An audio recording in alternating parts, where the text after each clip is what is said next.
Retour ici sur le toit du département, il y a le Bas-Rhin à nos pieds. Il y a le Bas-Rhin à nos pieds, il y a la cathédrale en face, la petite France derrière nous. Donc vous voyez, la situation de l'hôtel du département a été à l'époque très bien ciblée. Alors Guy-Dominique Canel, vous avez évoqué Territoire 2030, une prospective à 20 ans, comment va se construire le Bas-Rhin, les transports, les maisons de retraite, l'école. Parlons de la dépendance. Vous avez proposé aux Alsaciens une grande exposition ici au CG, l'appart à part. Oui, l'appart à part, ça veut dire tout simplement que nous souhaitons que les personnes puissent rester autonomes. Et le titre d'ailleurs de notre intervention, c'est l'innovation pour l'autonomie. En clair, la dépendance touche beaucoup de monde, pas uniquement les personnes âgées, mais aussi par accident de la vie. Nous avons une famille sur deux qui peut être et qui est impactée par un accident de la vie. Et donc il est important de pouvoir offrir à ces personnes les mêmes équipements, les mêmes possibilités d'évolution à leur domicile que les personnes qui ne sont pas dépendantes. Nous avons fait un appartement type de ce qui pourrait répondre aux besoins des gens qui sont handicapés. Je dois vous dire qu'elle a connu un vif succès. Nous avons eu énormément de visiteurs qui sont venus. Cette exposition va être itinérante, c'est-à-dire qu'elle ira prochainement à Haguenau, elle ira du côté de Schirmeck, etc. Donc elle fera le tour un peu du département du Bas-Rhin, mais nous irons au-delà. Nous la présenterons également à Paris, tout simplement parce que le Bas-Rhin est innovant dans ce domaine-là et le seul département en France à faire une proposition globale à ce point. Alors justement, à quoi ressemble l'appart à part? Reportage de Vincent Recli. Des objets pour la mobilité des personnes âgées, on pense à ça ou encore ça. Descendre ou monter du fauteuil est d'une évidente simplicité. Mais on ne devrait pas. Cet été, avec l'exposition Appart à part, le Conseil général du Bas-Rhin et le pôle aménagement de la maison voulaient montrer que mobilité et design pouvaient s'accorder. Justement, les seniors en ont assez d'être des seniors à partir du moment où ils achètent un produit qui leur est destiné. J'achète un fauteuil senior, je deviens senior, c'est pas joli. Donc le pôle aménagement de la maison fait en sorte de créer et d'initier une démarche de création de produits seniors pour les entreprises alsaciennes de l'habitat, avec des nouvelles notions telles que le design ou l'ergonomie. 27 entreprises alsaciennes se sont jointes au programme et il y a de tout. Des chaises design et roulantes, de l'informatique pour mieux gérer l'aménagement de sa maison et les risques qui vont avec, des douches ergonomiques.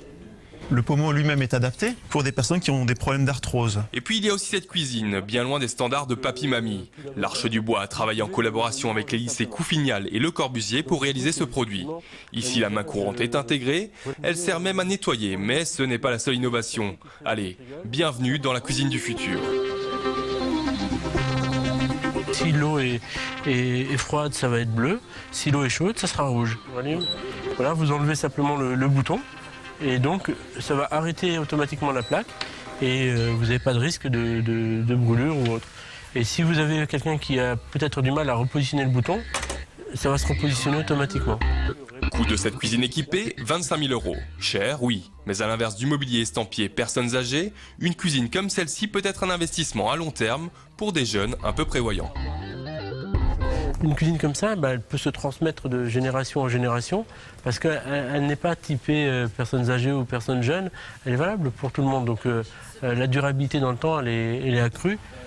Et si vous n'êtes pas convaincu, il reste des solutions peu onéreuses pour s'assurer de sa sécurité.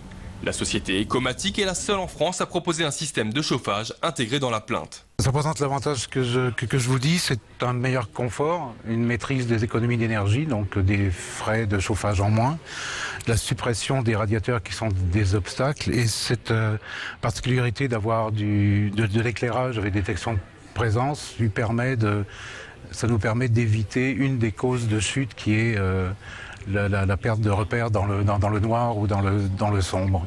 Ce système d'allumage automatique des lumières, c'est ce qu'on appelle la domotique. Un secteur largement prisé par les entreprises alsaciennes, comme Aguerre, qui s'est particulièrement développé autour de ces produits ces dernières années. Alors on attend toujours le moment où ça va exploser, mais en fait, aujourd'hui, la domotique est supportée par des nouveaux usages, notamment l'efficacité énergétique, le maintien à domicile, donc qui sont des nouveaux besoins que nous avons et qui encouragent l'équipement de la maison avec ce type de système. Aujourd'hui, 45 000 Alsaciens sont bénéficiaires de l'allocation personnalisée d'autonomie. C'est 40% de plus qu'il y a 10 ans. Bref, penser senior va vite devenir branché. Alors on le voit, une quinzaine d'entreprises y participaient. Quels sont vos choix à vous en tant que président? Ce sont les maisons de retraite, c'est développer les outils numériques et la domotique pour le maintien à domicile des personnes âgées ou des personnes qui vieillissent? Je crois qu'il faut les deux. Du fait du vieillissement de la population, et c'est une bonne chose, les gens vivent plus longtemps, vivent en meilleure santé, vivent plus âgés, et donc il faut prendre en considération qu'il y a 4 générations, ce qui veut dire que les curseurs doivent être un peu déplacés, et que les maisons de retraite, en clair les établissements, les EHPAD comme on les appelle aujourd'hui, doivent être destinés pour les personnes qui ne peuvent plus être maintenues à domicile. Et c'est vrai que c'est un déracinement lorsqu'on s'en va de chez soi pour aller vers une maison de retraite ou un EHPAD. Je veux que les personnes puissent rester le plus longtemps possible à leur domicile, rester dans leur milieu naturel qu'ils ont connu toujours, mais tout simplement pour pouvoir permettre cela, il faut mettre les personnes en sécurité d'abord. Donc il y a un certain nombre d'outils qui doivent être mis en œuvre. La domotique, c'est ce qu'on appelle là un certain nombre d'équipements si vous voulez, mais d'un autre côté aussi, je veux que le facteur humain reste présent, le lien social. Il ne faut pas mettre quelqu'un à la maison en disant maintenant on te met tout l'équipement et tu ne nous embêtes plus. Et donc la personne est totalement isolée. Non, je veux aussi que le lien social avec la personne qui vient faire le ménage, avec l'infirmière, avec le médecin, avec la famille bien sûr qui est le premier intervenant, que ce lien continue d'exister. Et j'ai été visiter l'autre jour une dame qui participe à l'expérimentation, une dame qui il y a un mois encore évidemment ne connaissait rien d'une tablette numérique et aujourd'hui elle surfe sur internet avec son mari, avec ses petits-enfants, elle discute. Enfin vous voyez, il ne faut pas avoir peur de cet outil. Et je voudrais le dire à l'ensemble des gens qui nous écoutent, c'est un outil qui est un outil d'actualité, même plus un outil de demain, même plus un outil de modernité, un outil d'actualité et qui facilite tellement les choses et qui permet, contrairement à ce qu'on croit, non pas d'isoler les gens, mais de faire en sorte que les gens soient ensemble. Merci Guy-Dominique Canel.